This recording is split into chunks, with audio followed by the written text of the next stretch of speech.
हाय।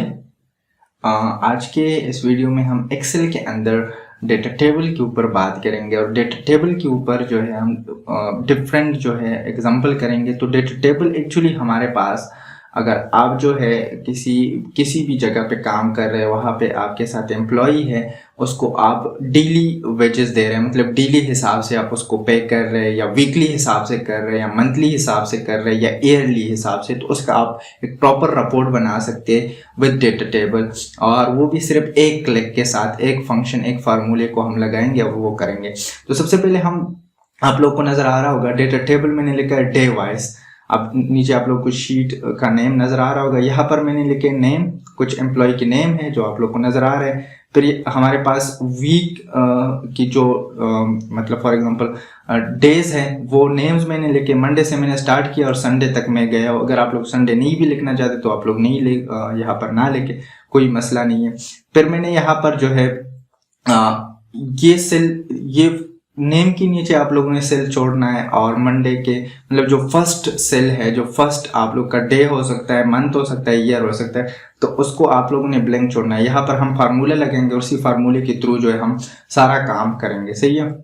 फिर Tuesday second day है, फिर थर्ड डे मैंने तो नंबरिंग की है। सही है। तो एक वीक के अंदर 7 डेज होते हैं। सही है।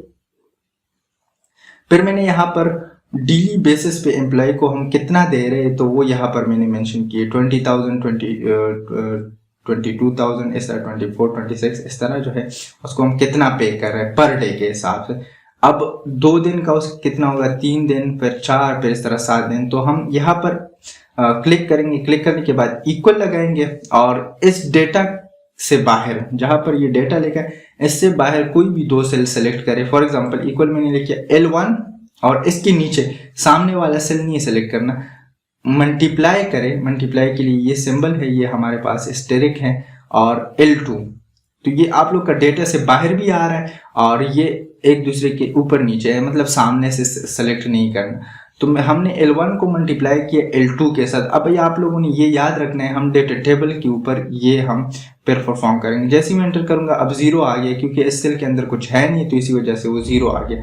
अब मैं इन सारे डेटा को सेलेक्ट करूंगा। सेलेक्ट करने के बाद हम क्या करेंगे, डेटा के ऊपर जाएंगे और डेटा के ऊपर जाने के बाद हम आएंगे व्हाट इफ एनालाइज, इस पे क्लिक करेंगे। क्लिक करने के बाद आप लोग को लास्ट में नजर आ रहा होगा डेटा टेबल। तो हमारे पास इस डेटा टेबल पे हम क्लिक करेंगे। तो जैसे ही मैं क्लिक करूंगा तो वो कह रहा है कि डेटा टेबल के अंदर 2 चीजें आप लोगों से मांग रहा है, रो इनपुट सेल और यहाँ पर कॉलम इनपुट सेल। तो यहाँ पर वो सेल जो आप लोगों ने मल्टीप्लाई करनी है, वो फर्स्ट सेल में वो देना है, लाइक L1। हमने L1 को मल्टीप्लाई किया था और दूसरे सेल में आप लोगों ने क्लिक करके या टैब से आगे जाए और ये आप लोगों ने L2 देना है। तो मैं ओके करूंगा। जैसे ही मैं ओके करूंगा तो आप लोगों को नजर आ रहा होगा फर्स्ट जो हमारे पास है, फर्स्ट डे उसको 20,000, फिर 40,000, 60,000 और at the end of week उसको 1,40,000 में। अब यहाँ पर आप लोग को नजर आ रहा होगा, यहाँ पर 1E+05 लिखा हुआ है। तो इसके साथ हम क्या करेंगे, यहाँ पर ये कॉलम की विड्थ कम है, तो हम यहाँ पर आएंगे ए के साथ, जो हमारे पास यहाँ पर लेफ्ट साइड पे जो आप लोगों को बिल्कुल टॉप पे नजर आ रहा है, तो इस पे हम क्लिक करेंगे। पूरा शीट सेलेक्ट हो गया। कंट्रोल ए से सेलेक्ट कर सकते हैं आप लोग, और यहाँ पर किसी भी कॉलम के ऊपर जाए, किसी भी कॉलम ABC कोई भी कॉलम हो, और इस पर डबल क्लिक करें तो ऑटोमेटिकली एडजस्ट हो जाएगा। ये देखें आप लोग को नजर आ रहा होगा। तो यहाँ पर आप लोगों का जो पूरे मंथ का वो है वो निकल गया है। ये यहाँ पर देखें तो ये आप लोगों के सामने है। सही है, बिल्कुल इजी है।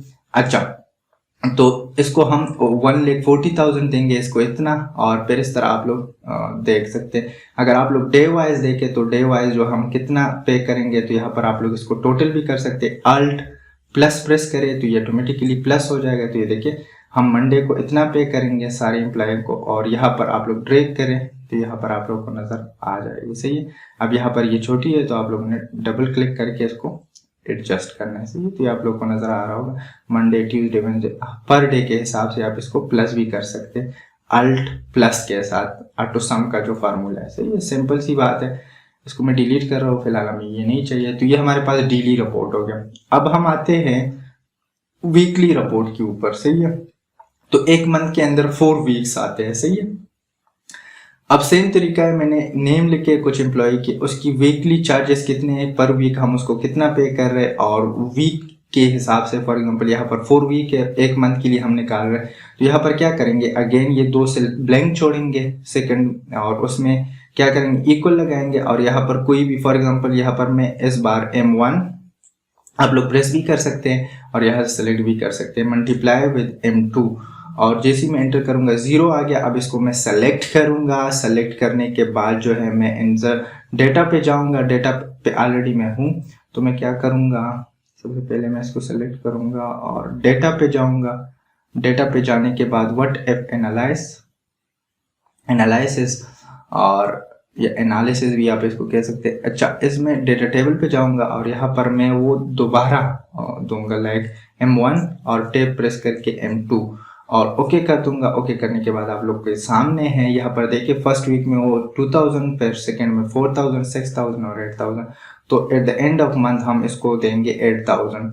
फिर इस तरह ये है, और इस तरह आप लोग सारे देख सकते हैं विद इन 1 क्लिक के साथ वो सारे हमने निकाल दी। तो ये हमारे पास क्या है, डेली वीकली वाइज रिपोर्ट है। अच्छा, अब थर्ड नंबर हमारे पास इसमें मंथ की रिपोर्ट हम बना रहे हैं। आप लोग को नजर आ रहा होगा ये डिफरेंट मंथ है, मैं जनवरी से लेकर दिसंबर तक मंथ लिखे हैं, फिर ये मैंने ब्लैंक छोड़ा है, सही, ये भी ब्लैंक छोड़ा है, और यहाँ पर मैंने फरवरी के नीचे 2 के सेकेंड मंथ है 3, 4, 5, ये सिला आप लोगों ने ब्लैंक छोड़ना ही छोड़ना है। अगर आप नहीं छोड़ेंगे, फिर फार्मूला नहीं लगाएंगे, तो फिर डेटा टेबल काम नहीं करेगा। इक्वल, और इक्वल करने के बाद यहाँ पर मैं क्या लिख रहा हूँ, इस बार O1 को मल्टीप्लाई कर रहा हूँ O2 के साथ।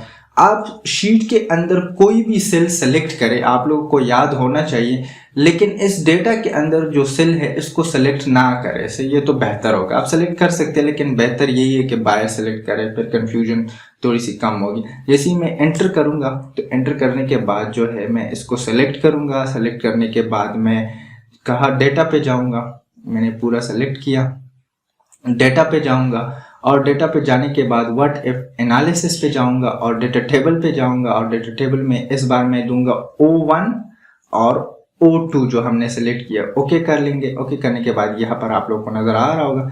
अच्छा, अब ये हैश क्यों नजर आ रहा है, इसलिए क्योंकि कॉलम का विड्थ कम है और जो नंबर है वो बड़े हैं। तो हम कंट्रोल ए से पूरा शीट सेलेक्ट कर लेंगे, सही है, बाहर क्लिक करके कंट्रोल, ये डेटा से बाहर क्लिक करें, फिर कंट्रोल ए प्रेस करें, पूरा शीट सेलेक्ट होगा। सेलेक्ट करने के बाद आप किसी भी कॉलम के ऊपर जाए और इसको डबल क्लिक करें तो ऑटोमेटिकली एडजस्ट हो जाएगी, सही है। तो ये हमारे पास आ गया। अच्छा, अब यहाँ पर देखिए हम जो है जनवरी में इसमें 20,000 40,000 पे करेंगे, मतलब 2020 वो ऐड करता जा रहा है, और at the end of year हम इसको पे करेंगे 2,40,000, इस तरह 3,60,000, और इस तरह जो है वो ऑटोमेटिकली काउंट करता जा रहा है, सही है। तो इसमें अगर आप कोई रैंडम नंबर भी दे दे, लाइक यहाँ पर मैंने 56,112 दिया है, तो वो ऐड करता जा रहा है, सही, विद इन 1 क्लिक, सही है। तो ये हमारे पास डेटा टेबल है। अच्छा, डेटा टेबल एक तो ये है कि आप लोग यहाँ से वो लगाए, फार्मूला लगाए और डायरेक्ट करें। दूसरी बात ये है कि अगर आप लोग यहाँ पे आए होम के अंदर, और यहाँ पर जो है, चलो ये फिर नेक्स्ट वीडियो में आप लोगों को इसकी एक अलग वीडियो बनाऊंगा, तो ये आप लोगों को फिर कंफ्यूज हो जाएंगे, तो इसी वजह से जो है ये मैं इधर ही वो कर लेता हूँ। अच्छा, अब ये लास्ट नंबर जो हम शीट बना रहे हैं, ये हम ईयरली एक्सपेंस का शीट बना रहे हैं कि फॉर एग्जांपल फर्स्ट ईयर हमने इतना एक्सपेंस करना है, तो सेकंड, थर्ड, फोर्थ, 5 ईयर की प्लानिंग हम कर रहे हैं, सही है। तो उस प्लानिंग में हमने क्या, यहाँ पर देखें एक्सपेंस के नेम, मैंने यहाँ पर नेम एक्सपेंस में फूड है, इलेक्ट्रिसिटी है, वाटर है, रेंट है, एजुकेशन है और स्पोर्ट है, और फिर उस पर हम कितना एक्सपेंस कर रहे हैं पर ईयर, तो हम 2 साल में कितना करेंगे, 3 साल में, 4 साल में और 5 साल में, से ये तो ऑटोमेटिकली कैसे काम करेगा, ये एक्सपेंस रिपोर्ट है। इक्वल लगाएंगे यहाँ पर, फॉर एग्जांपल मैं इस बार J1 मल्टीप्लाई कर रहा हूँ J2 के साथ, सही है, और एंटर कर रहा हूँ। जैसे ही मैं एंटर करूँगा, अब इसको मैं सेलेक्ट कर रहा हूँ, और सेलेक्ट करने के बाद अगेन मैं जाऊंगा डेटा पे, और डेटा पे जाने के बाद जो है व्हाट इफ एनालिसिस पे जाऊंगा, डेटा टेबल पे जाऊंगा, और यहाँ पर मैं J1 और फिर टैब प्रेस करूंगा J2। मैं जैसे ही एंटर करूंगा तो ये हमारे पास आ गया है। अच्छा, अब यहाँ पर हमने एक गलती की है, यहाँ पर देखें, यहाँ पर ये 2 ईयर है, सेकेंड ईयर, जैसे ही मैं एंटर करूंगा ये ऑटोमेटिकली आ गया। ये 3 ईयर है, ये ऑटोमेटिकली आ गया। ये 4 ईयर है, और ये हमारे पास 5 ईयर है, सही है।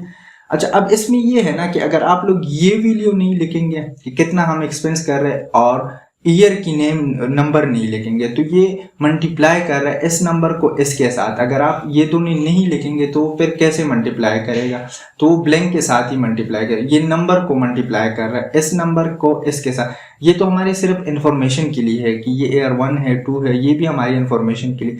एक्चुअल जो वैल्यू या एक्सपेंस हमारा है वो तो ये है और ये हमारा है, तो ये जो है अगर नहीं लिखेंगे तो फिर काम नहीं करेगा। सही है, आप लोगों को नजर आ रहा होगा कि फर्स्ट ईयर में हम इतना कर रहे हैं, तो फिर सेकंड में इतना, फिर थर्ड में इतना, फोर्थ में इतना और फिफ्थ में इतना। ये फूड का है, फिर इलेक्ट्रिसिटी का कितना है, वाटर का कितना है। तो ये हम पूरे 5 ईयर के लिए प्लानिंग कर सकते हैं कि इतना। तो हम 5 ईयर के बाद हमारा जो है 25 लाख का जो है 2.5 मिलियन का जो है फूड एक्सपेंस आएगा 5 साल के बाद। इस तरह इलेक्ट्रिसिटी का है, तो ये आप लोग पहले से प्लानिंग कर सकते हैं। तो ये एक्सपेंस रिपोर्ट हो गया। तो ये हमारे पास डेटा टेबल था जिसके ऊपर हमने डिफरेंट एग्जांपल को देखा। होपफुली आप लोगों को समझ आ गया होगा। And thank you for watching. फिर नेक्स्ट वीडियो में मिलेंगे। Thank you.